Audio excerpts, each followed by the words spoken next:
Hi, I'm Sandy from the Home Depot Rental Center. When you need a medium-duty sander that is ideal for the polishing and fine finishing of hardwood floors, we recommend the American Sanders OBS 18 DC Square Buff Floor Sander. This multi-purpose orbital sander is great for preparing to recoat your floor and for general maintenance. The orbital sanding action will help remove scratch patterns left by drum or rotary sanders, leaving a smooth, flat floor ready for refinishing. Now, before you get started, we recommend that you wear the proper protective gear, including protective eyewear, safety shoes, work gloves, and protective clothing. We also recommend that you always use a respirator and hearing protection while sanding. Prepare your work area by countersinking any nails in the flooring, taping over electrical outlets, and covering doorways and windows with plastic. Be sure to cover all air vents in the room, including intake and output vents. The first thing you'll want to do before operation is install the sandpaper. Make sure the sander is not plugged into a power outlet. Never leave the machine unattended without unplugging it. Lay the machine on its back so you have access to the bottom of the sander.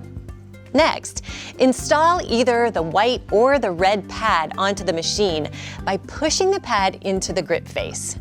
The white pad is ideal for screening and recoating or polishing, while the red pad is best for sanding. Remove the backing paper from the sandpaper, then attach it to the pad so that the adhesive side is on the pad and the sandpaper side faces outward. Lift the sander back up and connect the power cord on the machine to the extension cord provided with it. To do this, align the power connectors, push in, and twist. Plug the extension cord into a grounded outlet.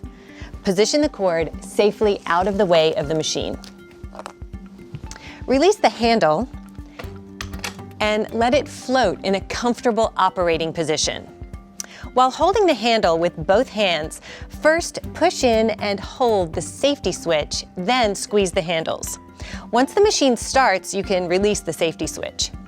This is an orbital machine, so you can sand in any direction and don't have to stand in line with the grain of the wood. Allow the machine to do the work. The square shape of the pad lets you cover the entire floor, including the edges. Keep the sander in motion while the motor is running to avoid damage and swirling. Throughout your sanding, it's very important that you empty the dust bag regularly. The bag slips off the dust pipe and can be emptied by opening the zipper. A good rule of thumb is to empty the bag when it's about a third full. On rare occasions, dust generated from sanding wood floors may contain certain floor coatings that can pose a fire hazard inside the bag, so never leave the sander unattended without emptying the dust bag first. Always remove the dust bag from the machine at the end of the workday, placing the bag outside of the work area. Depending on the floor, expect a piece of sandpaper to cover anywhere from 75 to 150 square feet before needing to be replaced. The sander can also be used for the screening and recoating process, which is similar to sanding but uses an abrasive screen instead of sandpaper. This process scuffs up the top coat of the finish instead of completely removing it, allowing you to apply a fresh coat of finish to the floor. When you're done sanding, release the control levers to stop the machine.